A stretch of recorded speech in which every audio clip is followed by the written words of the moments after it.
ഖദറാക്കിയതിന്റെ രൂപത്തിൽ മാത്രമേ ഇവിടെ അത് സംഭവിക്കുകയുള്ളൂ എന്ന് നാം പഠിച്ച് നിങ്ങൾ മറക്കരുത്. അല്ലേ? ഓർക്കുന്നില്ലേ? അബീ ഖുസാമ റിപ്പോർട്ട് ചെയ്യുന്നു, ചോദിക്കുന്നു, യാ റസൂലല്ലാഹ് അറഅയ്ത റുഖ നസ്തർഖിഹ, നാം സാധാരണ ചികിത്സിക്കാറുള്ളതായ ആ റുഖിയയെ കുറിച്ച് നിങ്ങളുടെ അഭിപ്രായം എന്താണ്? അല്ല, നിങ്ങളുടെ കൽപ്പന എന്താണ്? നാം ചികിത്സിക്കുന്ന ചികിത്സ, നാം ഉപയോഗിക്കുന്നതായ റുഖിയ, അതിനെക്കുറിച്ച് നിങ്ങളുടെ അഭിപ്രായം എന്താണ്? അപ്രകാരം പ്രതിരോധമായിട്ട് നാം ഉപയോഗിക്കുന്നതായ ഭാഗങ്ങളുണ്ടല്ലോ, അവകളെ കുറിച്ച് നിങ്ങളുടെ കൽപ്പന എന്താണ്? ഹൽ തറുദ്ദു മിൻ ഖദറില്ല, ഈ പറഞ്ഞ കാര്യങ്ങൾ അള്ളാന്റെ കൽപ്പനയിൽ നിന്നിട്ട് അതിലൂടെ തട്ടാൻ സാധിക്കുമോ? അള്ളാന്റെ ഖദർ തടയാൻ സാധിക്കുമോ? റസൂൽ പറയുന്നു, ഫഖാല ഹിയ മിൻ ഖദറില്ല, അത് അള്ളാന്റെ ഖദറാണ്. അള്ളാഹ് നിനക്ക് രോഗം മാറണമെന്ന് ഖദറാക്കിയിട്ടുണ്ടെങ്കിൽ ആ മാറാനുള്ള ചികിത്സയിലേക്ക് നീ എത്തുക തന്നെ ചെയ്യും, ആ ചികിത്സയെ നീ ഉപയോഗിക്കുക തന്നെ ചെയ്യും, അതിലൂടെ നിന്റെ രോഗം മാറുകയും ചെയ്യും. മനസ്സിലായില്ലേ? ഇനി അള്ളാന്റെ വിധി നിന്റെ രോഗം ആ ചികിത്സയുടെ മാറേണ്ടതില്ല, മാറുകയില്ല എന്നാണെങ്കിൽ ആ ചികിത്സയിലേക്ക് നിനക്ക് ഒരു പക്ഷെ എത്താൻ സാധിക്കുകയില്ല. ഇനി എത്തിയാൽ തന്നെ രോഗം മാറുകയും ഇല്ല, അള്ളാഹ് ഉദ്ദേശിച്ചിട്ടില്ലെങ്കിൽ. അപ്പോൾ ഖദറിന് വിപരീതമല്ല ഇത് എന്ന് നാം മനസ്സിലാക്കി. ഹറാമ് കൊണ്ട് ചികിത്സിക്കാൻ പാടില്ല. ഏതൊരു ഡോക്ടർ പറയാണ്, കുറച്ച് കള്ളുടിച്ചാൽ ശരിയാവും, എന്റെ രോഗം മാറും. പറ്റുമോ? ഇല്ല. ഹറാമിലൂടെ ചികിത്സിക്കാൻ പാടുള്ളതല്ല. അള്ളാഹ് ഹറാമാക്കിയ പന്നി മാംസം, കള്ള് ഏതാണെങ്കിലും വിരോധമില്ല, അതിലൂടെ ചികിത്സിക്കാൻ പാടുള്ളതല്ല. നാം പറഞ്ഞിട്ടുണ്ട് കഥയിലൂടെ, ഉർവത്ത് ഇബ്നു സുബൈറിന് രോഗം ബാധിച്ചപ്പോൾ, ക്യാൻസർ പോലത്തെ രോഗം, അദ്ദേഹത്തിനോട് കാല് മുറിക്കാൻ വേണ്ടി ഡോക്ടർമാർ പറഞ്ഞു. മദീനയിൽ കാല് മുറിക്കാൻ വേണ്ടി പറഞ്ഞപ്പോൾ അവരാവശ്യപ്പെട്ടു, കാല് മുറിക്കുന്ന സമയത്ത് നിങ്ങൾ അറിയാതിരിക്കാൻ വേണ്ടി പണ്ട് ഇഞ്ചക്ഷൻ കയറ്റലില്ലല്ലോ, മരവിപ്പിക്കാൻ അതില്ലല്ലോ പണ്ട്. അപ്പോൾ എന്താ ചെയ്യുക? നിങ്ങൾ മസ്തുള്ള വല്ലതും കഴിച്ചോളി അല്പസമയത്തേക്ക്, ആ മസ്തുള്ള സമയത്ത് ഞങ്ങൾ നിങ്ങളുടെ കാല് മുറിച്ചോളാം. മനസ്സിലായില്ലേ? അപ്പോൾ ഉർവ എന്ത് പറഞ്ഞു? ഉർവത്തിന്റെ വാപ്പാരാണ് സുബൈർ ഇബ്നു അവാം. സ്വർഗത്തിന് ടിക്കറ്റ് ഭൂമിയിൽ നിന്ന് കിട്ടിയ 10 ഒരാളാണ് ഉർവ. സുബൈറിന്റെ മകനാണ്. മകൻ സഹാബിയല്ല, താബിഇയാണ്. പക്ഷേ താബിഇയാണെങ്കിലും മഹാനേതാവ്, മഹാപണ്ഡിതൻ, ആയിഷയിൽ നിന്നിട്ട് നേരിട്ട് കേട്ട, അസ്മ ഉമ്മയിൽ നിന്നിട്ട് നേരിട്ട് കേട്ട ഹദീസ് റിപ്പോർട്ട് ചെയ്തതായ മഹാവ്യക്തിത്വം. അദ്ദേഹത്തിന്റെ പേര് ഖിയാമത്ത് നാൾ വരെ നിലനിൽക്കണമെന്ന് അള്ളാഹ് ഉദ്ദേശിച്ചതുപോലെ ഇന്ന് വരേക്കും അദ്ദേഹത്തിന്റെ പേരാണ് അദ്ദേഹത്തിന്റെ നാട്ടിന് ഇപ്പോഴും മദീനയിൽ ഉർവ എന്നാണ് ആ നാട്ടിന്റെ പേര്. നിങ്ങൾക്കറിയില്ല ഉർവ? എവിടെ ഉർവ? അമ്പരിയ കഴിഞ്ഞ് താഴെ ഇറങ്ങുമ്പോൾ നിങ്ങൾ പോകുന്ന വഴിയുടെ പേരെല്ലാം ഉർവ എന്നാണ്. ഉർവ അദ്ദേഹത്തിന്റെ തോട്ടം, അദ്ദേഹത്തിന്റെ കിണർ, അദ്ദേഹത്തിന്റെ പേലസ്, അദ്ദേഹത്തിന്റെ നാട്, അതാണ് ഉർവ. ആ നാട്ടിന്റെ പേര് തന്നെ അദ്ദേഹത്തിന്റെ പേരാണ്. ഈ ഉർവയുടെ കഥയാണ് ഞാൻ പറഞ്ഞത്. എന്ത്? അദ്ദേഹം കള്ളു കുടിക്കൂല ഞാനെന്ന് പറഞ്ഞു. പിന്നെ മൂപ്പർ ആവശ്യപ്പെട്ടു എന്നാണ് ചരിത്രം പറയുന്നത്. എന്ത്? ഞാൻ നിസ്കരിക്കുമ്പോൾ മുറിച്ചോളീൻ, നമസ്കരിക്കുമ്പോഴേ മുറിച്ചോളീൻ. കാരണം ഞാൻ അള്ളാഹുമായിട്ട് സംസാരിക്കുമ്പോൾ എനിക്ക് ലോകവുമായിട്ട് സമയത്ത് മുറിച്ചാൽ ഞാൻ അറിയൂല, നമുക്ക് കയറൂല, നമ്മുടെ നിഘണ്ടുവിൽ അതിന് പ്രവേശനമില്ല. നമ്മുടെ നിഘണ്ടുവിന് അത്ര ചിന്തകൾക്ക് പ്രവേശനമില്ല. കാരണം നാം അങ്ങനെ ആസ്വദിച്ചിട്ട് നിസ്കരിച്ചിട്ടുണ്ടോ? വല്ലപ്പോഴും ഒരു 2 റക്അത്ത് നിസ്കരിച്ചിട്ടുണ്ടോ? 2 റക്അത്ത് മാത്രം, കൂടുതൽ പോട്ടെ. 1000കണക്കിന് റക്അത്ത് ഇതുവരെ ഞാനും നിങ്ങൾ നിസ്കരിച്ചു. ഒരു 2 റക്അത്ത് നാളെ സ്വബഹ് നിസ്കാരത്തിൽ അല്ലാഹു അക്ബർ എന്ന് പറഞ്ഞേടം മുതൽ അസ്സലാമു അലൈക്കും വറഹ്മത്തുള്ളാഹി വരെ അള്ളാന്റെ കൂടെ മാത്രം ആ പറയുന്ന വാക്കിന്റെ അർത്ഥം ഉൾക്കൊണ്ടുകൊണ്ട്, അള്ളാനെ പേടിച്ചുകൊണ്ട്, അർ-റഹ്മാനിർ റഹീം എന്ന പരമകാരുണികനും കരുണാനിധിയുമായ നീ, നിന്റെ മുമ്പിലാണ് ഞാൻ നിൽക്കുന്നത്. ചോദ്യം എല്ലാറ്റിനെ കുറിച്ച് ചോദിക്കപ്പെടുന്നതായ യൗമുദ്ദീൻ എന്ന ദിവസത്തിന്റെ ഉടമ നീയാണ്. അന്ന് എനിക്ക് പേടിച്ച് വിറക്കേണ്ടി വരും. അതുകൊണ്ട് ഇയ്യാക നഅ്ബുദു വ ഇയ്യാക നസ്തഈൻ, നിന്നോടല്ലാതെ ഞാൻ പ്രാർത്ഥിക്കുക, നിനക്കല്ലാതെ ആരാധനയില്ല, നിനക്കല്ലാതെ അറവില്ല, നേർച്ചയില്ല, നിനക്കല്ലാതെ ജീവിതമില്ല, മരണമില്ല. എന്റെ കൂടെയുള്ള കുട്ടികൾ നീ തന്നത്, എന്റെ കൂടെയുള്ള ഭാര്യ നീ തന്നത്, എന്റെ കൂടെയുള്ള സമ്പാദ്യം നീ തന്നത്, എന്റെ കൂടെയുള്ള ആരോഗ്യം നീ തന്നത്. നിന്റെ മുമ്പിൽ ഞാൻ നിന്നില്ലെങ്കിൽ, നിന്നോട് ഞാൻ കണപഴിച്ചില്ലെങ്കിൽ, നിന്റെ മുമ്പിൽ ഞാൻ കരഞ്ഞില്ലെങ്കിൽ, ഞാൻ പിന്നെ ആരോട് ചോദിക്കും, ആരോട് കരയും? റബ്ബേ ലാ മൽജ വലാ മൻജ ഇല്ല മിൻക ഇല്ലാ ഇലൈക എന്ന് ഉറങ്ങാൻ കിടക്കുമ്പോൾ പറഞ്ഞ ആ തത്വങ്ങളൊക്കെ നിസ്കാരത്തിൽ നിൽക്കുമ്പോൾ ഉൾക്കൊള്ളുന്ന ആ തൗഹീദിന്റെ വചനങ്ങൾ, ഇയ്യാക നഅ്ബുദു വ ഇയ്യാക നസ്തഈൻ ഇഹ്ദിനസ് സിറാത്തൽ, അതങ്ങനെ ഉൾക്കൊണ്ടുകൊണ്ട് ആവേശത്തോടു കൂടി ചില ആൾക്കാർ, സലഫ് സാലിഹ്യങ്ങൾ പറയാറുണ്ട്, ഒരാൾ നിസ്കരിക്കുമ്പോൾ ഇയാള് മശ്രിഖിലും മറ്റാള് മഗ്രിബിലുമായിരിക്കും. ഒരാൾ മശ്രിഖിലും മറ്റാള് മഗ്രിബിലുമായിരിക്കും. എന്താണ് അയാൾ മശ്രിഖിൽ? മശ്രിഖ് എന്ന് പറഞ്ഞില്ലേ, ലോകത്തിന്റെ അറ്റത്തിലാണ് മൂപ്പര്. കാരണം മൂപ്പര് ഇങ്ങനെ കാശുണ്ടാക്കുക, സിമെന്റിന്റെ ചാക്കേറ്റ ഇറക്കുക, എന്നിട്ട് ഒന്നാം കെട്ട്, ഒന്നാം നിലയായി, രണ്ടാം നിലയായി, ഇപ്പോൾ വിസ മുതലായി. ഇതൊക്കെയാണ് മൂപ്പരുടെ. ഇയാൾ രണ്ടാമത്തെ ആളോ അള്ളാഹിനെ പിടിച്ച് ഭയന്ന് കരഞ്ഞ് പ്രയാസപ്പെട്ട് അള്ളാഹുനോട് പറയേണ്ടതുപോലെ പറയാ. രണ്ടാൾ, ഒരാൾ ഷർക്കിലും മറ്റാൾ കർബലും.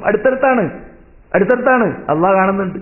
അതുകൊണ്ടാണല്ലോ ഇവിടെ ചെയ്യുന്ന എല്ലാ അമലുകളുടെ പ്രതിഫലം അവിടുന്ന് വേണ്ടതുപോലെ കിട്ടുള്ളൂ. ഇവിടെ ആർക്കത് അറിയാൻ പറ്റൂല. മാഫി സുദൂർ, ഹൃദയത്തിന്റെ അകത്തുള്ളത് പുറത്തെടുക്കുന്ന ദിവസം അന്നാണ്. ഹൃദയത്തിന്റെ അകത്തുള്ളത് പുറത്തു കൊണ്ടുവരപ്പെടുന്ന ദിവസം അന്നാണ്. അന്നേത്തെ ദിവസമാണ് ആര് വിജയി, ആര് പരാജയപ്പെട്ടവൻ എന്ന് തീരുമാനിക്കപ്പെടുന്ന ദിവസം. അള്ളാഹു നമ്മെ കാത്ത് രക്ഷിക്കട്ടെ. ഹറാം കൊണ്ട് ചികിത്സിക്കാൻ പാടില്ല എന്നതാണ് കേട്ടത്. ഹറാമ് കൊണ്ട് ചികിത്സിക്കാൻ പാടില്ല എന്ന പദം നമ്മുടെ മുമ്പിൽ വിട്ടുകിടക്കുമ്പോൾ നാം നേരത്തെ പറഞ്ഞതായ കണക്കപ്പിള്ളന്മാരുടെ അടുക്കൽ പോകാൻ പാടില്ല. അതുപോലെ തന്നെ അതേ സ്ഥാനത്ത് നിൽക്കുന്ന അറാഫീങ്ങളായ എവിടെയാണ് വെള്ളമുള്ളതെന്ന് എനിക്കറിയാം, ഞാൻ കുറ്റിയടിച്ചു തരാം. എന്റെ ക്ലാസ് മെമ്പർ ഒരാൾ പറഞ്ഞു, എനിക്ക് ഇന്ന തങ്ങൾ കുറ്റിയടിച്ചു, അവിടെ വെള്ളം കിട്ടിയില്ല. അവസാനം ഞാൻ ദേഷ്യപ്പെട്ടിട്ട് ഞാൻ പറഞ്ഞു, ഞാൻ തന്നെ കുറ്റിയടിക്കാം. മൂപ്പര് പോയിട്ട് മൂപ്പര് സ്ഥലത്ത് കുറ്റിയടിച്ചു, അവിടെ വെള്ളം കിട്ടി. തങ്ങൾ കുറ്റിയടിച്ചത് വെള്ളം കിട്ടിയില്ല. ഞാൻ എതിർക്കുന്നില്ല. ഈ ഭൂമിശാസ്ത്രം അറിയുന്ന വ്യക്തിക്ക് എവിടെ വെള്ളമുണ്ടാകുമെന്ന് അറിയാം ചിലപ്പോൾ. അത് തങ്ങളുടെ അറിവല്ല. അങ്ങനെ കുറ്റിയടിക്കാൻ വേണ്ടി പോയി കാശ് വാങ്ങുന്ന ഒരു തങ്ങൾ എൻ്റെ വീട്ടിലേക്ക് വന്നു. ഞാൻ അദ്ദേഹത്തോട് ചോദിച്ചു, നിങ്ങൾക്ക് നന്മയും തിന്മയും അറിയും ചെയ്യാനുള്ള കഴിവുണ്ടോ, കൽപ്പുണ്ടോ എന്ന് ചോദിച്ചു. ഇല്ല മൗലവി. പിന്നെ എന്തിനാ നിങ്ങൾ അതിന് നിൽക്കുന്നത്? ജനങ്ങൾ എന്നെ പൊക്കി, ഞാൻ പൊങ്ങിപ്പോയി. നിങ്ങൾ എന്നിട്ട് പലർക്കും അറിയാം ആളാരാണെന്നൊക്കെ. അള്ളാഹു ജീവിച്ചിരിക്കുന്നവരെ ഹിദായത്തിലാക്കട്ടെ, സന്മാർഗത്തിലേക്ക് നയിക്കട്ടെ. സത്യത്തിൽ അടിയുറച്ച് ജീവിച്ച് ജനങ്ങളെ വഞ്ചിക്കുന്ന വഞ്ചനയിൽ നിന്നിട്ട് മുക്തരായി സത്യത്തെ സത്യം പോലെ പറഞ്ഞ് പ്രചരിപ്പിച്ച് പ്രവർത്തിച്ച് ജീവിക്കാനുള്ള തൗഫീഖ് അവർക്കും നമുക്കും അള്ളാഹു നൽകുമാറാകട്ടെ. ഖേദം കൊണ്ട് ദുഃഖം കൊണ്ട് പറയാൻ കേട്ടോ. റസൂൽ പറയുന്നു, തദാവൂ വലാ തദാവൂ ബിഹറാം, നിങ്ങൾ ചികിത്സിച്ചോളീൻ, ഹറാം കൊണ്ട് ചികിത്സിക്കരുത്. ഈ കേട്ട ഹദീസിന്റെ ഇസ്നാദിൽ ചർച്ചയും ഉണ്ട്. സഹിയായ മറ്റൊരു ഹദീസിൽ റസൂൽ പറയുന്നു, നഹാ റസൂലുള്ളാഹി സ്വല്ലല്ലാഹു അലൈഹി വസല്ലം, നബി സ്വല്ലല്ലാഹു അലൈഹി വസല്ലം വിരോധിച്ചിരിക്കുകയാണ് ഖബീസ് കൊണ്ട് ചികിത്സിക്കൽ. അപ്പോൾ നേരത്തെ പറഞ്ഞ ഹദീസിന്റെ സനദിൽ ചർച്ചയുണ്ടെങ്കിലും ഈ ഹദീസിനെ ഇമാം ഷെയ്ഖ് നാസറുദ്ദീൻ അൽബാനി അദ്ദേഹത്തിന്റെ സഹിയയിൽ സഹിയാക്കി കണ്ടു. അത് ഹദീസ് ഇബ്നു മാജയിലുണ്ട്, അതുപോലെ മറ്റു ഗ്രന്ഥങ്ങളിലുണ്ട്.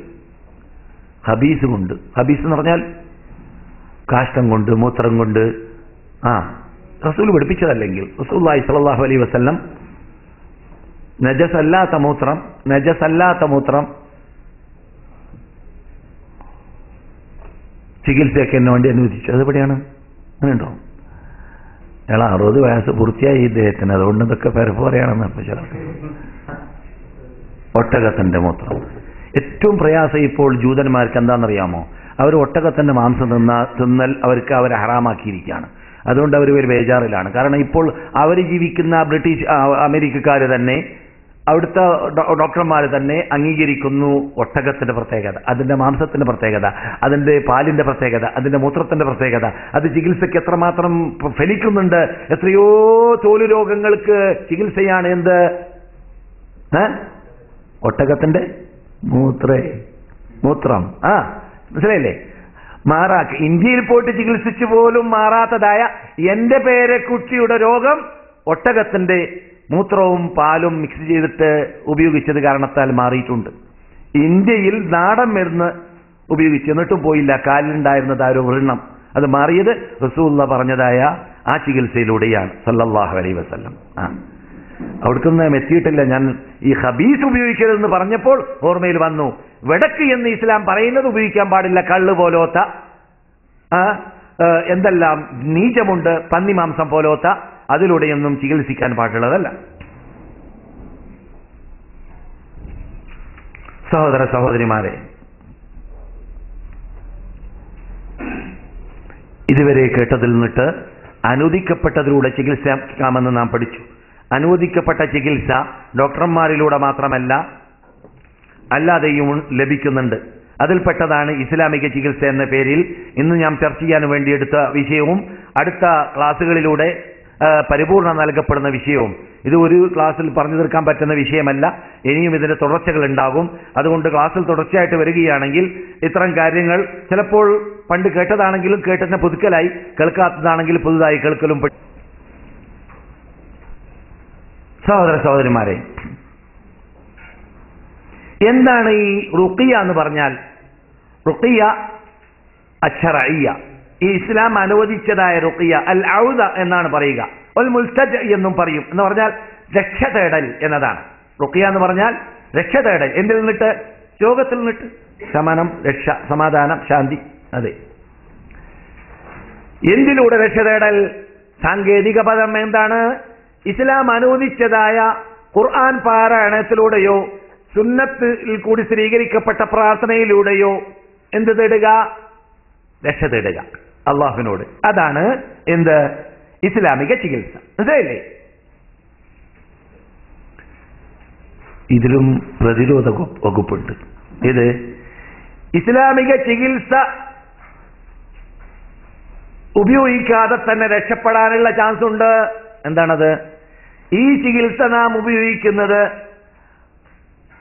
പൈശാചിക ശല്യം തട്ടുന്നത് കാരണത്താലോ പൈശാചിക ശല്യത്തോടു കൂടെ ഉണ്ടാകുന്നതായ രോഗങ്ങൾ തട്ടിയത് കാരണത്താലോ മാരണം തട്ടിയത് കാരണത്താലോ അപ്രകാരം തന്നെ കണ്ണീർ തട്ടിയത് കാരണത്താലോ അത്തരം കാരണത്തിലാണ് ഈ ചികിത്സ നടക്കുന്നതെങ്കിൽ അത്തരം ചികിത്സയിൽ നിന്നിട്ട് ആ രോഗം തട്ടുന്നതിന് മുമ്പ് തന്നെ പ്രതിരോധ വകുപ്പ് നമുക്ക് കണ്ടെത്താം. അതെന്താണ്? എല്ലാ ദിവസവും ഓതേണ്ട പ്രാർത്ഥനകൾ രാവിലെ നമസ്കാര ശേഷം, വൈകുന്നേരം ഉറങ്ങാൻ കിടക്കുമ്പോൾ, വൈകുന്നേരം എന്ന് പറയുമ്പോൾ അസർക്ക് ശേഷം മഗ്‌രിബിന് മുമ്പാണ് ഏത് ഈ വൈകുന്നേരത്തുള്ള അദ്കാറുകൾ ചെല്ലേണ്ടത്. മനസ്സിലായില്ലേ? രാത്രി കിടക്കാൻ പോകുന്ന ദിക്ർ വേറെ, രാവിലത്തത് സുബഹി കഴിഞ്ഞ ഉടനെ, വൈകുന്നേരത്തതോ ഫസുബ്ഹാനല്ലാഹി ഹീന തുംസൂന വഹീന തുസ്ബിഹൂൻ. മസാ സബാഹ് എന്ന് പറയുന്ന അറബി ഭാഷയിൽ അത് അസർക്ക് ശേഷം മസാ ആയി, അതുപോലെ തന്നെ സുബഹി ഫജ്റിന് ശേഷം സബാഹാൻ. അപ്പോൾ നാം രാവിലെയും വൈകുന്നേരം ചെല്ലേണ്ട അദ്കാറുകൾ ശ്രദ്ധിക്കുക. ചെല്ലേണ്ട അദ്കാറുകൾ ചെല്ലേണ്ട ടൈം ഏതാണ്? അത് സുബഹിക്ക് ശേഷം, രണ്ടാമത് അസർക്ക് ശേഷം ആണ് ചെല്ലേണ്ട അദ്കാറുകൾ ചെല്ലുക. ചുരുങ്ങിയാൽ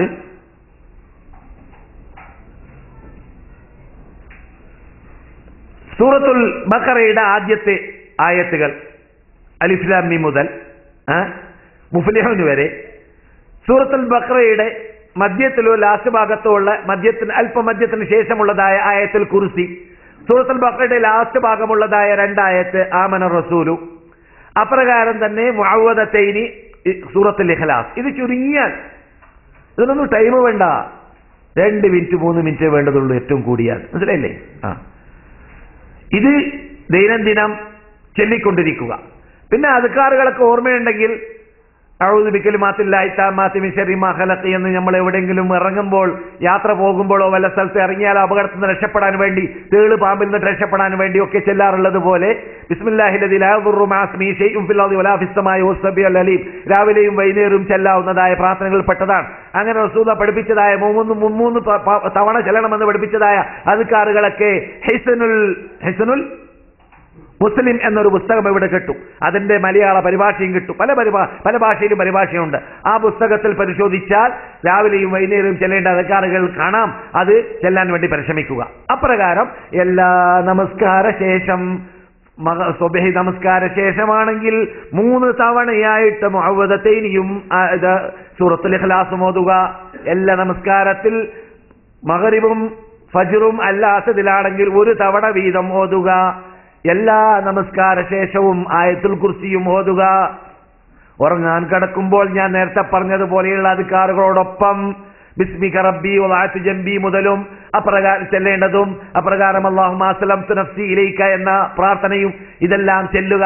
ഈ ദൈനംദിനം ഇത് ചൊല്ലിക്കൊണ്ടിരിക്കുകയാണെങ്കിലോ മരണം തട്ടിക്കൊള്ളണമെന്നില്ല, കണ്ണേറ് തട്ടിക്കൊള്ളണമെന്നില്ല. അപ്പോൾ ഇത് പ്രതിരോധ വകുപ്പാണ്. എന്തിനുള്ള? ഈ പൈശാചിക ശല്യങ്ങൾ തട്ടാതിരിക്കാനുള്ളതായ പ്രതിരോധ വകുപ്പ്. ഇബ്രാഹിമും ഇസ്മായിലും പണ്ട് ഇബ്രാഹിം ഇസ്മായിലിന് വേണ്ടിയും ഇസ്ഹാഖിന് വേണ്ടിയും പ്രാർത്ഥിച്ച പൈശാചിക ശല്യത്തിൽ നിന്ന് രക്ഷപ്പെടാൻ പ്രാർത്ഥിച്ചതാണ് അഊദു ബികലിമാത്തില്ലാഹി താമ്മ മിൻ കുല്ലി ശൈത്താനിൻ വഹാമ്മ വമിൻ കുല്ലി ഐനിൻ ലാമ്മ എന്ന് ജീവിതത്തിൽ കളവ് പറയാത്ത നബിയുനാ മുഹമ്മദുർ റസൂലുള്ളാഹി അവരുടെ പേരക്കുട്ടികളായ ഹസൈനും ഹസനെയും മുമ്പിൽ വെച്ചിട്ട് അവർക്ക് വേണ്ടി അള്ളാഹുവിനോട് മന്ത്രിച്ച് പ്രാർത്ഥിച്ച് അവരുടെ മുമ്പിൽ വെച്ചിട്ട് പറയാറുണ്ടായിരുന്നു ഈ വാക്കുകൾ. നാം അത് കാട്ടാറുണ്ടോ? നമ്മുടെ കുട്ടി കുഞ്ഞോമന പൈതലുകൾക്ക് അപകടം തട്ടാതിരിക്കാൻ അവനെ മഗ്‌രിബിന് ശേഷമോ ഈശയ്ക്ക് ശേഷമോ പുറത്ത് അഥവാ കളിക്കാൻ പോവാണെങ്കിൽ തന്നെ പിടിച്ചിട്ട് ഇങ്ങനെയുള്ള വാക്കുകൾ പറഞ്ഞ് പ്രതിരോധ വകുപ്പുണ്ടാക്കിയാൽ അവർക്ക് പൈശാചിക ശല്യം തട്ടൂല. പൈശാചിക ശല്യം രണ്ടെണ്ണമുണ്ട്. ഒന്ന് മനുഷ്യ പിശാച്ച്, മറ്റൊന്ന് പിശാച്ച്. രണ്ട് ശല്യം തട്ടുകയില്ല. ഇതൊക്കെ കുട്ടികൾ സ്വയം ഓതുന്ന കാലഘട്ടത്തിന് മുമ്പ് നാം ഓതി പ്രാക്ടീസ് നേടണം. നാം ഓതി അവർക്ക് വേണ്ടി സംരക്ഷണം നേടണം. അതാണ് നാം പഠിച്ചതായ റുഖിയ ശർഇയ്യ എന്നതുകൊണ്ട് വിവക്ഷ. അറബികൾ ജാഹിലിയ നമ്മുടെ സമയം അവസാനിച്ചോ? അറബികൾ ജാഹിലിയ കാലഘട്ടത്തിൽ തന്നെ ചെയ്യാറുണ്ടായിരുന്നു. മദീനയിൽ ജീവിച്ചിരുന്ന ജൂതന്മാര് മന്ത്രക്കാരായിരുന്നു. മന്ത്രം നടത്തുക എന്നതും നമ്മുടെ നാട്ടിലുള്ള പൂജാരികൾ കാട്ടുന്ന ഒരു ശൈലിയിലുള്ളതായ പല ശൈലികളും ആരിലുണ്ട്? പണ്ട് തന്നെ അറബികളിലുണ്ട്. പണ്ട് തന്നെ ഇസ്ലാമിന് മുമ്പ് അറബികളിലുണ്ട്. അപ്രകാരം ജൂതന്മാരിലും ഉണ്ടായിരുന്നു എന്നത് ചരിത്രം സ്ഥിരീകരിക്കുന്നതായിട്ട് കാണാം. അവരുടെ ജോലിയിൽപ്പെട്ടതാണ് കഹാനത്ത്. കഹാനത്ത് എന്ന് പറഞ്ഞാൽ എന്ത്? കണക്കപ്പിള്ള അല്ലേ? അത് കണക്ക് നോട്ടം. അതിനോട് തുല്യതയുള്ളതെല്ലാം ഇപ്പോൾ നമ്മുടെ നാട്ടില് മുസ്ലിംമാർ കാട്ടാറുണ്ട്. ഞാൻ കാട്ടിയിട്ടുണ്ട്. എനിക്കത് പുറത്തരട്ടെ. ഞാൻ 6 മാസം ഒരാളുടെ കീഴിൽ കാശിനല്ല വെറുതെ വർക്ക് ചെയ്തിട്ടുണ്ട്. കാരണം അദ്ദേഹം കാസർഗോഡ് ജില്ലയിലെ ഏറ്റവും വലിയ ഇസ്മിന്റെ പണിക്കാരനായിരുന്നു. മരിച്ചു. കേരളത്തിൽ പേര് കേട്ട കുത്തബി മുഹമ്മദ് മുസ്ലിയാരുടെ 2 പെൺകുട്ടികളെയാണ് കല്യാണം കഴിച്ചത്. ആദ്യത്തെ കല്യാണം കഴിച്ച് മരിച്ചുപോയി. രണ്ടാമത്ത് എന്റെ കുടുംബ മെമ്പറാണ്. അദ്ദേഹത്തിൽ നിന്നിട്ട് താജുൽ ജാമി എന്ന അറബി പുസ്തകം, ഞാൻ താജുൽ ജാമി എന്ന അറബി ഹദീസ് പുസ്തകം ഞാൻ പഠിച്ച കാലഘട്ടത്തിൽ അദ്ദേഹത്തിന്റെ ബേക്കിൽ കൂടിയിട്ട് തോന്നിവാസങ്ങൾ അറിയാത്തതുകൊണ്ട്, എനിക്കറിയില്ല എന്റെ 14-ാം വയസ്സിലോ 13-ാം വയസ്സിലോ ആണ്, എനിക്കറിയില്ലല്ലോ എന്റെ കാര്യം. അള്ളാഹു നമുക്കെല്ലാം പുറത്തിരട്ടെ. പക്ഷെ അദ്ദേഹം ആണ് യഥാർത്ഥത്തിൽ കാരണക്കാരൻ ഞാൻ ഇസ്മിന്റെ പണിക്കാരനായി മാറാതിരിക്കാൻ. ഇല്ലെങ്കിൽ ഞാൻ എന്നും അസ്മാന്റെ പണിക്കാരനായി അവരുടെ ഭാഷയിൽ ആയി ജീവിച്ചിരുന്നേനെ. കാരണം അദ്ദേഹം ഏത് പുസ്തകം തൊടുമ്പോഴും പറയും തൊട്ടു പോകരുത്, അത് അപകടമാണ്. അവസാനം ഞാനൊരു അപകടത്തിൽ പെട്ടു എന്നയാളെ മനസ്സിലാക്കി. എന്ത് പുസ്തകം വായിച്ചു മൂപ്പര് കക്കൂസലായപ്പോൾ. ഞാൻ നേരത്തെ കഴിഞ്ഞാഴ്ച പറഞ്ഞില്ലേ, എന്ത് അൽ മംനൂ മർഹൂബ്, വിരോധിക്കപ്പെടുന്നതിനോട് എപ്പോഴും ബുദ്ധി ഉണ്ടാകും. മൂപ്പര് വിരോധിച്ചുകൊണ്ട് എനിക്ക് നോക്കിയാലേ തീരുള്ളൂ. അങ്ങനെ ഞാനൊന്ന് മറിച്ചു നോക്കുന്ന മൂപ്പര് കണ്ടു, ദേഷ്യപ്പെട്ടു. എന്നോടോ വായിച്ചെന്ന് ചോദിച്ചു. ഞാൻ പറഞ്ഞു, നീ സ്നേഹിക്കുന്ന കാമുകിയെ നിനക്ക് കിട്ടണമെങ്കിൽ അവളുടെ കാലിന്റെ താഴ്വരയിൽ ഇന്ന ആയത്ത് എഴുതി വെച്ചോ, എന്നിട്ട് പൂഴ്ത്തി വെക്കണം അവൾ നടക്കുന്ന സ്ഥലത്ത്. ഇത് ഞാൻ വായിച്ച് ഇങ്ങനെ ബേജാറായി നിൽക്കുക ഇത് കണ്ടിട്ട്. അപ്പോൾ അദ്ദേഹം പറഞ്ഞു, അതുകൊണ്ട് തന്നെയാണ് ഞാൻ നിന്നോട് വായിക്കണ്ട പാടില്ല എന്ന് പറഞ്ഞത്. ഞാൻ ചോദിച്ചു, നാം ഖുർആൻ തന്നെ ചെറുപ്പമല്ലേ, ഖുർആൻ തന്നെ ഓത് പിടിച്ച് തൊടലല്ലേ, പിന്നെ എങ്ങനെയാണ് ആ ഖുർആൻ നാം കുഴിച്ചു മൂടിയിട്ട് പെണ്ണിനെ കൊണ്ട് നടപ്പിക്കുക? ഇബിലീസിന് ഏറ്റവും സമാധാനം ഉണ്ടാക്കുന്ന കാര്യമല്ലേ. അത് ജയിപ്പിച്ചാൽ ഇബിലീസ് ആ പെണ്ണിനെ അവരുടെ പുരയിൽ കൊണ്ടുവരും. രാത്രിയിൽ അവരുടെ വീട്ടിലേക്ക് വലിച്ചുകൊണ്ടുവരും ഇബിലീസ്. വെറും വികാരം ഉണ്ടാക്കൽ മാത്രമല്ല, സ്നേഹബന്ധം ശക്തി ഉണ്ടാക്കൽ മാത്രമല്ല. അപ്പൊ ഇബിലീസിനെ സമാധാനിപ്പിക്കുന്ന പദ്ധതിയാണ് ഇസ്മിന്റെ പണി എന്ന് പറഞ്ഞാൽ. അല്ലല്ലേട്ടാ, നല്ല ഭാഗങ്ങളുണ്ട്. അതാണ് ഇസ്ലാം അനുവദിച്ചതായ മന്ത്രങ്ങൾ ഖുർആനിലൂടെ സുന്നത്തിലൂടെ. ചില ആൾക്ക് ഇങ്ങനെ പൂതി ആയത്ത് ഏതാണെന്ന് അറിയണമെങ്കിൽ ഞാൻ പറയില്ല. കാരണം പ്രയോജനം കിട്ടുന്നോണ്ടല്ല, അതുകൊണ്ട് ദ്രോഹം ഉണ്ടാവുക. സഹോദര സഹോദരിമാരെ, നാം എവിടെയാണ്? അതെ, അതുപോലെ തന്നെ ഈ നക്ഷത്രങ്ങളിലൂടെ നന്മ തിന്മ കണ്ടെത്തുക. അത് ഇന്നും നാം പത്രങ്ങളിലൂടെ ഇങ്ങനെ വരുന്ന കാണാം. നീ പ്രസവിച്ചത് ഏത് നക്ഷത്ര ടൈമാണ്, അതിങ്ങനെ നോക്കി കണക്കൂട്ടിയിട്ട് അവസാനം നിന്റെ തിന്മകൾ അതിലൂടെ മനസ്സിലാക്കുക. അത് ഹറാമാണ്. ആ ഇൽമു പഠിക്കലും ഹറാമാണ്, പഠിപ്പിക്കലും ഹറാമാണ്, ആ വിശ്വാസവും ഹറാമാണ്. ഇസ്ലാമിൽ അങ്ങനെയൊന്നില്ല. എന്താണ്? ലാ അദ്വ വലാ തിയറത വലാ ഷാമത് വലാ സഫർ വലാ ഹാമത്ത വലാ സഫർ. പകർച്ചവ്യാധി എന്നതില്ല. ഒരാൾ നിന്നിട്ട് മറ്റൊരാളിലേക്ക് പകരുകയാണെങ്കിൽ അള്ളാഹ് ഉദ്ദേശിച്ചാലേ പകരുകയുള്ളൂ. മനസ്സിലായില്ലേ? അതുപോലെ തന്നെ ലക്ഷണം നോക്കലുമില്ല ഇസ്ലാമിൽ. റസൂൽ പറയാണ്. അതുപോലെ തന്നെ ഹാമ എന്ന് പറഞ്ഞാൽ നമ്മുടെ നാട്ടിലൊക്കെ ഉണ്ടല്ലോ കൂകുന്ന സാധനം അല്ലേ, എന്തേനെ പറയാൻ, അതിലൂടെ സിനിമ ചില ആ ശബ്ദം കേട്ടാ പിന്നെ ആ ഭാഗത്ത് പോകില്ല, അവിടെ മരണം ഉണ്ടാകും, അത് കേട്ടാ പിന്നെ അങ്ങനെയൊക്കെയുള്ള വിശ്വാസം ഉണ്ടല്ലോ, തെറ്റാണ്. ഒലാ സഫറുമില്ല. ചില ആൾക്കാർക്ക് നമ്മുടെ നാട്ടില് ഇപ്പോൾ 12 മാസവും തന്നെയാണ്, സഫർ മാത്രമല്ല. റസൂൽ സഫർ അവിടെ പറയുന്നത്. പണ്ട് അറബികൾ അങ്ങനെ വിശ്വസിച്ചത് ഈ സഫർ എന്നുള്ള മാസം എന്ന് പറഞ്ഞാൽ അത് ലക്ഷണം കെട്ട മാസമാണ് എന്ന്. ഇന്നത്തെ കാലഘട്ടത്തിൽ അങ്ങനെയല്ല. അപ്പോൾ കലണ്ടർ മറിച്ചു നോക്കി നമ്മുടെ നാട്ടിൽ നിന്ന് വരുന്നതായ കലണ്ടറുകൾ എല്ലാ മാസങ്ങളിലും നഹ്സ് കാണാം. എത്രത്തോളം അള്ളാഹ് മുഹറമാത്തുകളാക്കി പുണ്യമാസമാണെന്ന് പറഞ്ഞ മാസത്തിൽ വരെ നമ്മുടെ കലണ്ടറിൽ എന്തുണ്ട്, നഹ്സുകൾ എഴുതി വെച്ചിട്ടുണ്ട്.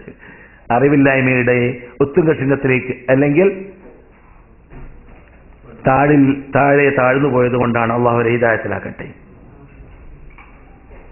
അറബികൾ യാത്ര ചെയ്യുന്ന വേളയിൽ പണ്ട് കാലഘട്ടങ്ങളിൽ എവിടെയെങ്കിലും വാദിയിൽ താഴ്വരയിൽ ഇറങ്ങിയും കൊണ്ട് അവിടെ താമസിക്കുകയാണെങ്കിൽ അവർ പറയാറുണ്ടായിരുന്നു നഊദു ബിസയ്യിദി ഹാദൽ വാദി, അല്ലെങ്കിൽ അഊദു ബിസയ്യിദി ഹാദൽ വാദി, ഈ താഴ്വരയുടെ നേതാവായ ഇന്ന ജിന്നിനെ കൊണ്ട് ഞാനിതാ കാവലിനെ ചോദിക്കുന്നു എന്ന് പറഞ്ഞു കിടക്കും. രാത്രി അപകടം ഇല്ലാതിരിക്കാൻ വേണ്ടി. ഏത് താഴ്വരയിലും ജിന്നുകൾ ഉണ്ടാകും. ആ ജിന്നുകൾക്ക് നേതൃത്വം ഉണ്ടാവും. ആ നേതൃത്വത്തിന്റെ പേര് പറഞ്ഞിട്ടോ അല്ലെങ്കിൽ നേതൃത്വം പറഞ്ഞിട്ടോ കാവലിനെ ചോദിക്കുന്ന സ്വഭാവം. അഊദു നിരപ്പുമില്ല.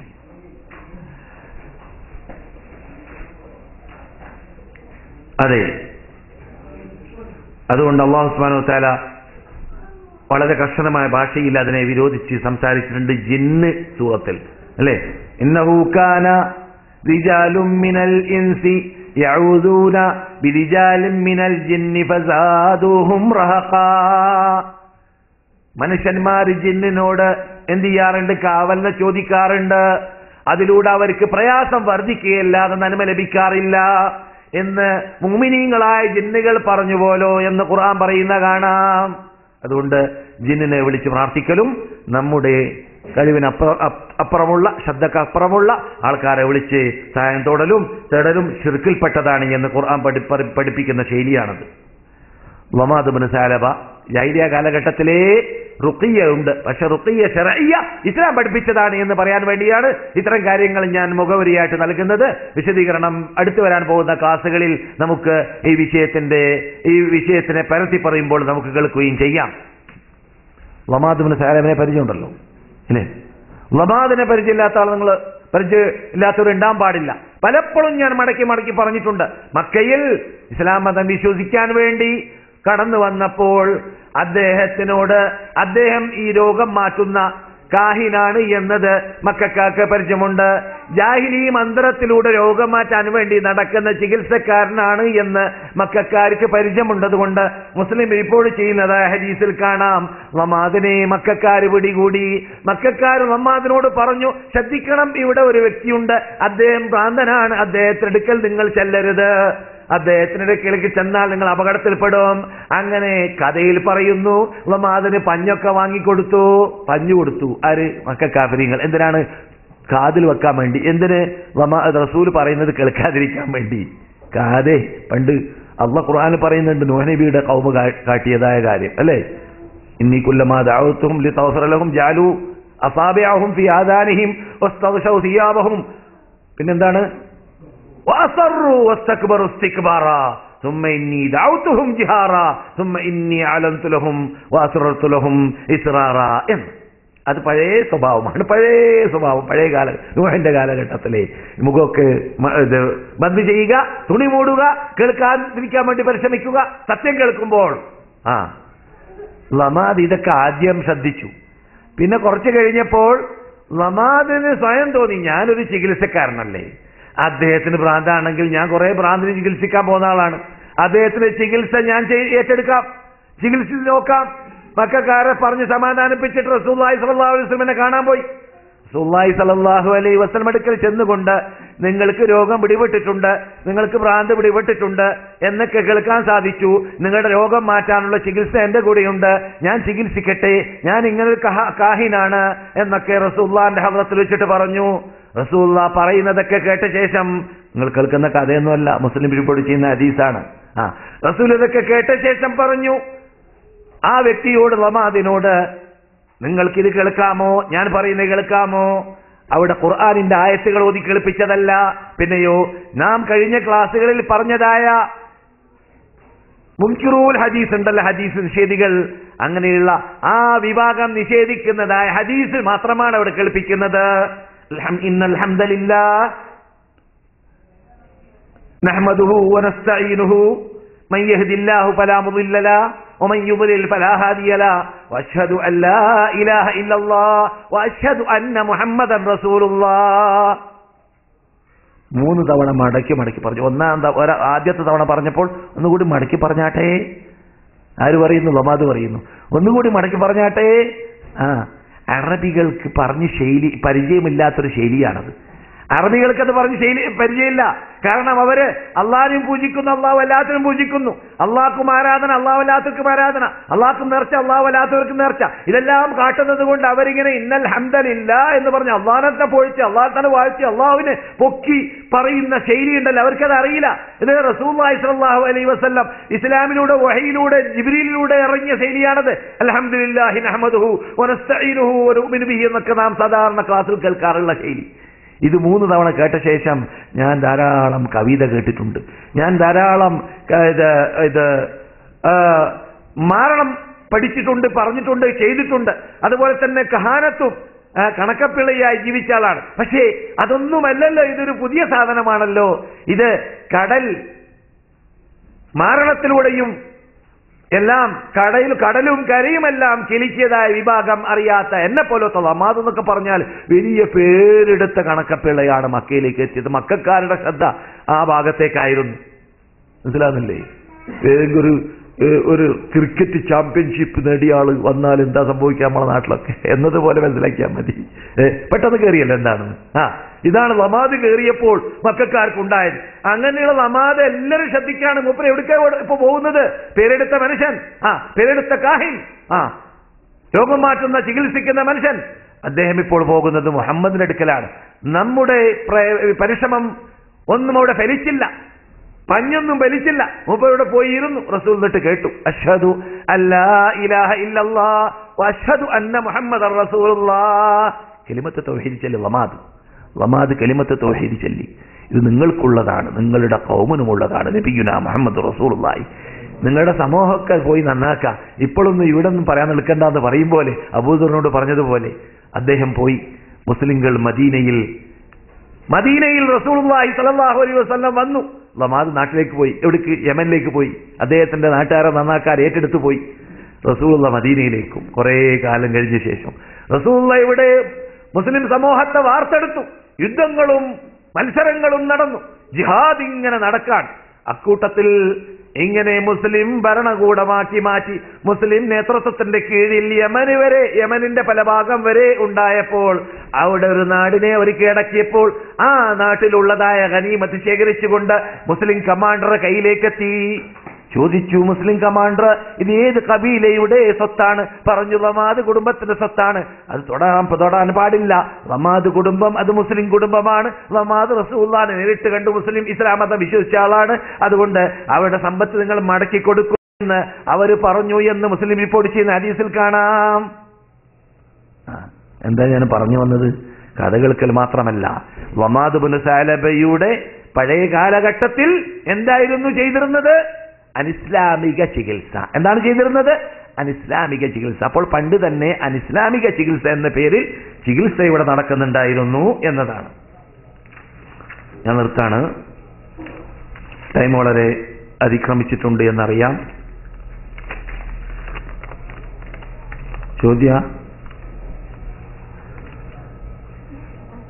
ഒരു ചോദ്യം ഇവിടെ ബാക്കിയുണ്ടല്ലോ. ചോദ്യമൊക്കെ ഒന്നിച്ചെന്നെ മറുപടി നൽകാം. ഞാൻ തീർത്തേക്കട്ടെ.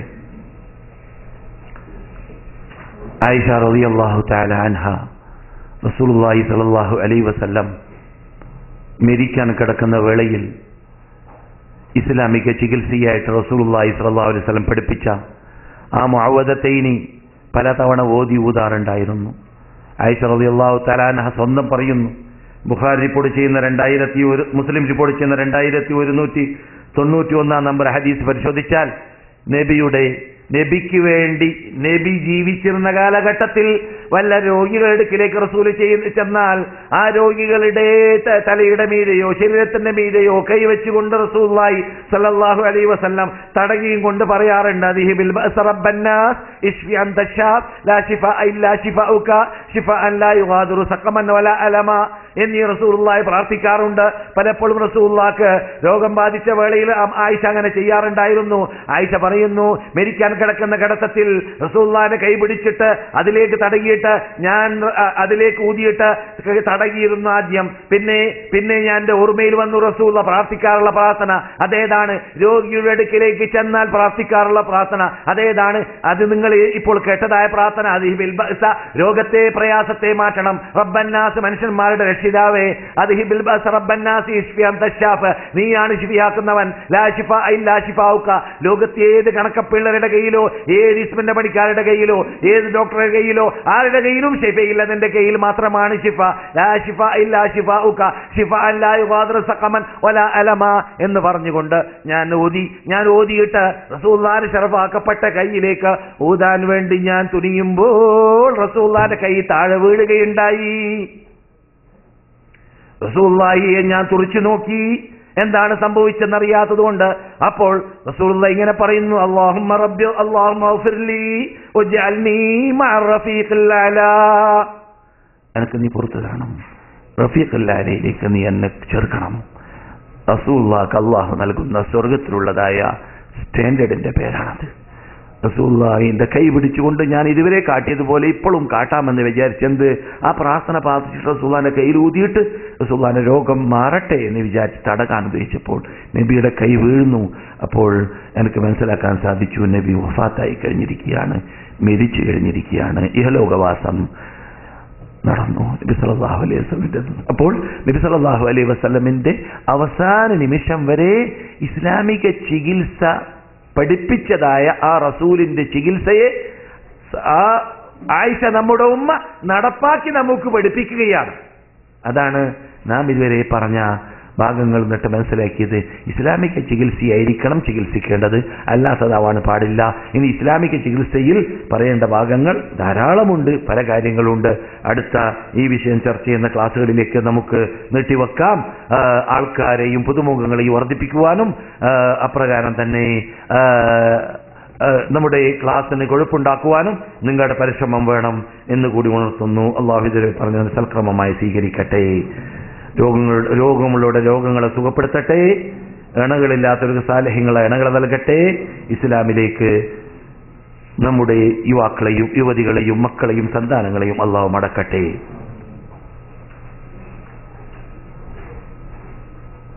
നമ്മുടെ പ്രയാസങ്ങൾ മാറാൻ അല്ലാഹുവിന് നോമ്പ് നിയ്യത്താക്കാൻ പറ്റുമോ, പാടുണ്ടോ? ഈ നേർച്ച ആക്കുമ്പോൾ നിബന്ധന വെക്കാതെ നേർച്ചയാക്കലാണ് നല്ല രൂപം. റസൂലുള്ളാഹിക്ക് ഇഷ്ടമില്ലാത്ത കാര്യമാണ് നിബന്ധന വെക്കുക. നിബന്ധന വെക്കുമ്പോൾ ഒരു അദബ് കേട്ടുണ്ട്. അല്ലാഹ് എന്റെ രോഗം മാറ്റിയാൽ ഞാൻ നോമ്പ് വെക്കും, അത് രസമില്ലല്ലോ. അത് റസൂലുള്ളാഹിക്ക് ഇഷ്ടമില്ലാത്തതാണ്. പിന്നെ ഈ സമ്പത്തുണ്ടല്ലോ, കാശ്, ഞാൻ ഇത്ര 100 റിയാല് ഞാൻ എന്ത് ചെയ്യും, ധർമ്മം ചെയ്യും എന്റെ പ്രയാസം നീങ്ങിയാൽ. റസൂൽ പറയുന്ന അത് ലുബ്ധനിൽ നിന്നിട്ടാണ് അങ്ങനെയുള്ള ശൈലി വരിക. കാരണം മൂപ്പരെല്ലാം കൊടുക്കൂല. ഇങ്ങനെ ആക്കുമ്പോൾ പിന്നെ ഏതായാലും കൊടുക്കേണ്ടി വരല്ലോ, നേർച്ചയല്ലേ എന്ന്. അപ്പോൾ അതുകൊണ്ട് നിബന്ധന അള്ളാഹു നമ്മുടെ രക്ഷിതാവ്, നമ്മളെ സൃഷ്ടിച്ച റബ്ബ്, ചില വിശാലമായ അനുഗ്രഹത്തിന്റെ ഉടമയാണ്. അവരോട് ചോദിച്ചോളി, ഇഷ്ടമുണ്ടെങ്കിൽ തരട്ടെ, അത്രയേ ഉള്ളൂ. മനസ്സിലായില്ലേ? പിന്നെയോ നേർച്ചയാക്കിക്കോളി, എത്ര കൊടുത്താലും നമുക്ക് ചെയ്ത ആ അനുഗ്രഹങ്ങൾക്ക് പകരമാകുന്നില്ല കൂട്ടരെ. മനസ്സിലായില്ലേ? അതുകൊണ്ട് നേർച്ചയാക്കിക്കോളി, സാധിക്കുമ്പോൾ നേർച്ചയാക്കിയാൽ നിർബന്ധമായി മാറുന്നു. നോമ്പാണെങ്കിലും എന്താണെങ്കിലും നേർച്ചയാക്കിയാൽ നിർബന്ധമായി മാറുന്നു. അത് നോറ്റാലേ തീരൂ. മനസ്സിലായില്ലേ? ഇനി ഒരാള് ധർമ്മം ചെയ്യാനാണ് നേർച്ചയാക്കിയതെങ്കിൽ ആ ധർമ്മം കഴിക്കാനും പാടില്ല, മുഴുവനും എന്ത് വേണം, മറ്റുള്ളവർ കൊടുക്കാനും പാടില്ല. നാം വല്ലതും അറുത്തിട്ട് ധർമ്മം ചെയ്യുകയാണെങ്കിൽ എന്ത് വേണം, അത് മുഴുവനും നേർച്ചയാക്കിയാൽ അവശർക്ക് മുഴുവനും കൊടുക്കേണ്ടതുമാണ്. അതുകൊണ്ട് തെറ്റില്ല നേർച്ചയാക്കുക എന്നത്. നിബന്ധന വെച്ച് നേർച്ചയാക്കരുത് നോമ്പ് നോക്കാൻ. എന്റെ രോഗം മാറിയാൽ, എന്റെ കാര്യങ്ങൾ നിറവേറ്റിയാൽ ഞാൻ എങ്ങനെ കാട്ടാമെന്ന്. അല്ലാതെ ഒരാൾ രോഗം മാറിക്കഴിഞ്ഞു അള്ളാഹ്ക്ക് നന്ദി പ്രകടിപ്പിച്ചുകൊണ്ട് ഒരു 10 നോമ്പ് നോക്കാണ് നല്ലത്, തെറ്റില്ല. സുന്നത്ത് നമസ്കാരം ഒരു റക്അത്തുള്ള നേരത്തെ ചോദ്യം ഓർമ്മയുണ്ടല്ലോ അല്ലേ? ഒരാള് സുന്നത്ത് നമസ്കാരം ഒരു റക്അത്ത് ആയി കഴിഞ്ഞു, അപ്പോൾ ഇഖാമത്ത് വിളിച്ചു. അപ്പോൾ അദ്ദേഹം എന്ത് വേണമെന്ന് ഞാൻ പറഞ്ഞു. പലപ്പോഴും പറയാറുള്ളതാണ്, നമസ്കരിക്കാൻ നാം ആരംഭിച്ച് ഒന്നാമത്തെ റക്അത്തിൽ റുക്കൂഇലേക്ക് പോയിട്ടില്ലെങ്കിൽ ഇഖാമത്ത് വിളിച്ചാൽ എന്ത് ചെയ്യാം? ക്യാൻസലാക്കാം. ഇഖാമത്ത് വിളിച്ചാൽ ക്യാൻസലാക്കാം. റുക്കൂഇലേക്ക് പോയിട്ടുണ്ടെങ്കിൽ നിങ്ങൾ എന്ത് ചെയ്യുക? സ്പീഡിൽ അടങ്ങി പാർക്കലോട് കൂടി തന്നെ സ്പീഡിൽ കൂടുതൽ നീട്ടാതെ നമസ്കാരം പൂർത്തിയാക്കാൻ വേണ്ടി പരിശ്രമിക്കുക. കാരണം നിങ്ങൾ നമസ്കാരത്തിൽ പ്രവേശിച്ച ആളായി മാറി. ഏതോടുകൂടി? നിങ്ങൾ റുക്കൂഇലേക്ക് പോലോടുകൂടി റക്അത്തിൽ പ്രവേശിച്ചു കഴിഞ്ഞു എന്നതുകൊണ്ട്. ഇനി ഹറം പോലെയുള്ള പള്ളിയല്ല, നമ്മുടെ നാട്ടിലൊക്കെ പോലെയുള്ള ഹൈ സ്പീഡിൽ നിസ്കാരം നടക്കുന്ന ഈ വലിയ വലിയ സർക്കിൾ ഉണ്ടല്ലോ, അല്ലെങ്കിൽ സർക്കിളല്ല മറ്റൊന്നും പറയില്ല, ഹൈവേയിൽ കൂടി വണ്ടി ഓടും പോലെയാണ് പലരുടെ നിസ്കാരം. അങ്ങനെ നമസ്കരിക്കുന്ന പലരും ചോദിക്കാറുണ്ട്, എന്നോട് തന്നെ ചോദിച്ചിട്ടുണ്ട് പലരും, മൗലവി എന്ത് കാട്ട, അയാളുടെ ബേക്കിൽ ഫാത്തിഹ ഓതിയ എത്തുന്നില്ല, അത്ര സ്പീഡാ മൂപ്പര്. അങ്ങനെയുള്ള ആളാകുമ്പോൾ നിങ്ങളുടെ ഈ 2 റക്അത്ത് നിസ്കരിച്ച് കഴിയുമ്പോൾ അയാൾ 2 റക്അത്ത് നിസ്കരിച്ച് കഴിയുമ്പോൾ അങ്ങനെയുള്ള ആളാണെങ്കിൽ നിസ്കാരം എന്ത് ചെയ്യുക? സുന്നത്ത് നിസ്കാരം ഒഴിവാക്കുക. കാരണം റസൂലുള്ളാഹിന്റെ കൽപ്പനയുണ്ട്, ലാ സലാത്ത ഇദാ ഉഖീമത്തുസ് സലാ ഫലാ സലാത്ത ഇല്ലൽ മക്തൂബ. ബുഖാരിയിൽ നിസ്കാരത്തിന് ഇഖാമത്ത് വിളിക്കപ്പെട്ട് കഴിഞ്ഞാൽ ഒരു നമസ്കാരവും പാടില്ല, സഹീഹല്ല, ഏതല്ലാതെ? ഫർളല്ലാതെ. അതൊന്ന്. മറ്റൊരു ശൈലിയിൽ തുർമുദിയിലാണ്, ഇദാ ഉഖീമത്തുസ് സലാ ഫലാ സലാത്ത ഇല്ലല്ലതി ഉഖീമത് ലഹ.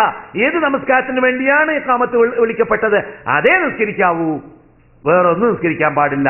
ഇത് രണ്ടും പ്രത്യേകിച്ച് നമ്മുടെ നാട്ടിൽ നിന്ന് വരുന്നതായ വടക്കേ ഇന്ത്യയിൽ, പാകിസ്ഥാനിൽ, തുർക്കിയയിൽ, ബുഖാറയിൽ, റഷ്യയിൽ നിന്നൊക്കെ വരുന്ന ഇത് ഹനഫി മദ്ഹബുകാരെ പ്രത്യേകം ശ്രദ്ധയിൽപ്പെടുത്തണം. കാരണം അവർ ഇമാമ് നിസ്കാരം തുടങ്ങിയിട്ടുണ്ടെങ്കിലും പള്ളിയിൽ കിടന്ന മൂപ്പരുടെ നിസ്കാരം ആരംഭിക്കും. ഇമാമ് തുടങ്ങിയിരിക്കുകയാണ്. ഈ ചോദ്യവക്താവ് ചോദിച്ചത് ഇമാം തുടങ്ങിയപ്പോഴല്ല, മൂപ്പര് ആദ്യം തുടങ്ങിയത്. ഇതല്ല നമ്മുടെ കൗമ് കാട്ടൽ എന്താണ്? ഇമാം തുടങ്ങിയതിന് ശേഷം തുടങ്ങാണ്. തെറ്റാണ്, പാടില്ല. ഹദീസിലൂടെ അതിന് ഇമാം അബു ഹനീഫ ഉത്തരവാദിയുമല്ല. ഇമാം അബു ഹനീഫ അങ്ങനെ പറഞ്ഞതായിട്ടും എന്റെ അറിവിലില്ല. ഇമാം അബു ഹനീഫ, ഇമാം മാലിക്കും, ഇമാം ഷാഫിയും, ഇമാം അഹ്മദ് ബിൻ ഹംബൽ 4 പേരും പറഞ്ഞ ശൈലിയാണ് എന്ത്? ഇദാ സഹൽ ഹദീസു ഫഹുവ മദ്ഹബി. ഞങ്ങൾ പറയുന്ന അഭിപ്രായത്തിന് വിപരീതമാണ് നിങ്ങളുടെ മുമ്പിലേക്ക് സഹീഹായ ഹദീസ് എത്തിയതെങ്കിൽ അതാണ് ഞങ്ങളുടെ മദ്ഹബ് എന്നാണ് അവരൊക്കെ പറഞ്ഞത്. മനസ്സിലായില്ലേ? നാം സഹീഹ ഹദീസ് കേട്ട് കഴിയുമ്പോൾ അവർക്ക് ചിലപ്പോൾ ഹദീസിൽ നാം ഈ പറഞ്ഞ ഹദീസ് അബു ഹനീഫ ജീവിച്ച ചുറ്റുപാടിൽ എത്തിക്കാണുകയില്ല. അങ്ങനെ സംഭവിക്കാം. അതൊക്കെ ഞാൻ തെളിവിടെ പറഞ്ഞിട്ടുണ്ട്. ഇമാം നവവി പറയുന്നുണ്ട്, മൗലവിമാരും പണ്ഡിതന്മാരൊക്കെ മുമ്പിലുള്ളത് കൊണ്ടും വിഷയത്തോട് ബാധിക്കുന്ന വിഷയമായതുകൊണ്ട് പറയുന്നു. നിർത്തണോ? പറയണ്ടേ? നവവി ഇമാം പറയാണ്, ഈ കുങ്കുമം ചായം പിടിപ്പിക്കാൻ പാടില്ല എന്നുള്ള ഹദീസ് മുസ്ലിമിൽ അതിന്റെ താഴെ നവവി ഇമാം പറയുന്നു, ഈ ഹദീസ് എന്റെ ഇമാമ് കണ്ടിരുന്നെങ്കിൽ കുങ്കുമം ചായം പിടിപ്പിച്ച വസ്ത്രം പുരുഷന്മാർക്ക് ധരിക്കാൻ പാടുണ്ട് എന്ന് പറയുകയില്ലായിരുന്നേനെ. എന്റെ ഇമാമ് കണ്ടിരുന്നുവെങ്കിൽ. ആരാണ് അവരുടെ ഇമാമ്? ഷാഫി ഇമാമിനെ കുറിച്ചാണ് പറയുന്നത്. ഇത് ഞാൻ പറയല്ല. നവവി ഇമാമ് ജീവിച്ചത് 7-ാം നൂറ്റാണ്ടിൽ. ഷാഫി ഇമാമ് ജീവിച്ചതോ 150 ജനിച്ചു, 204 മരിച്ചു. 2-ാം നൂറ്റാണ്ടിന്റെ അവസാനത്തിൽ മരിച്ചു. അല്ലേ? എവിടെ ഷാഫി? എവിടെ നിൽക്കുന്നു നവവി ഇമാം? നവവി ഇമാം 7-ാം നൂറ്റാണ്ടിൽ ജീവിച്ച നവവി ഇമാം പറയുന്നു, എന്റെ ഇമാം ഈ ഹദീസ് സഹിയായി കണ്ടിട്ടുണ്ടെങ്കിൽ അയാള് എന്ത് പറയുകയില്ലായിരുന്നേനെ? കുങ്കുമം ചായം പിടിപ്പിച്ച സ്വാമിമാരുടെ ഡ്രസ് ഉണ്ടല്ലോ, അത് മുസ്ലിം പുരുഷന്മാർക്ക് പാടുണ്ട് എന്ന് പറയുകയില്ലായിരുന്നേനെ. മൂപ്പര് പാടില്ല എന്ന് പറഞ്ഞിരുന്നേനെ. ഈ ഹദീസ് കാണാത്തത് കൊണ്ടാണ്. പക്ഷേ നമുക്കൊരു സമാധാനമുണ്ട്. ഇമാം ഷാഫി പറഞ്ഞ വാക്ക് എന്ത്? ഹദീസ് സഹിയായാൽ അതാണ് എന്റെ മദ്ഹബ് എന്ന് ഷാഫി ഇമാം പറഞ്ഞിട്ടുണ്ട്. അതുകൊണ്ട് ഈ ഹദീസാണ് നാം അമൽ ചെയ്യേണ്ടത്, ഷാഫിയുടെ വാക്കല്ല. ആരായി പറഞ്ഞത്? നവവി ഇമാം. ഈ ഹദീസിന്റെ വിശദീകരണത്തിൽ നിങ്ങൾ പരിശോധിച്ച് നോക്കുക. പണ്ഡിതന്മാര് മുമ്പ് കേട്ടിട്ടില്ലെങ്കിൽ എവിടെ? സഹീഹ് മുസ്ലിമിന്റെ ഷറഹിൽ, നവവി ഇമാമിന്റെ ഷറഹിൽ. രോഗത്തിലാണ് എന്ന് പറയുന്നു. 26 വയസ്സാണല്ലേ? 26 വയസ്സാണ്. മെന്റൽ ഹോസ്പിറ്റലിൽ അഡ്മിറ്റ് ആണ്. അവർക്ക് വേണ്ടി ഷിഫയ്ക്ക് അള്ളാഹുവിനോട് പ്രാർത്ഥിക്കണം. അള്ളാഹു സുബ്ഹാനഹു വ തആല അവരുടെ രോഗം സുഖപ്പെടുത്തി കൊടുക്കട്ടെ. അവർക്ക് ദീർഘായുസ്സും ആരോഗ്യവും നൽകട്ടെ. അവർക്ക് ഷിഫ നൽകുന്ന അദ്ഹിബിൽ ബഅസ റബ്ബന്നാസ് ഇശ്ഫി അൻത ശാഫ് ലാ ശിഫാഅ ഇല്ലാ ശിഫാഉക ശിഫാഅൻ ലാ യുഗാദിറു സഖമൻ വലാ അലമാ. അല്ലാഹു രോഗമുള്ളവരുടെ എല്ലാം രോഗത്തെ മുസ്ലിങ്ങളിൽ നിന്നിട്ട് ശിഫിയാക്കി കൊടുക്കട്ടെ. വാഖിറു ദഅവാന അനിൽ ഹംദുലില്ലാഹി റബ്ബിൽ ആലമീൻ. അസ്സലാമു അലൈക്കും വറഹ്മത്തുള്ളാഹി വബറകാതുഹു.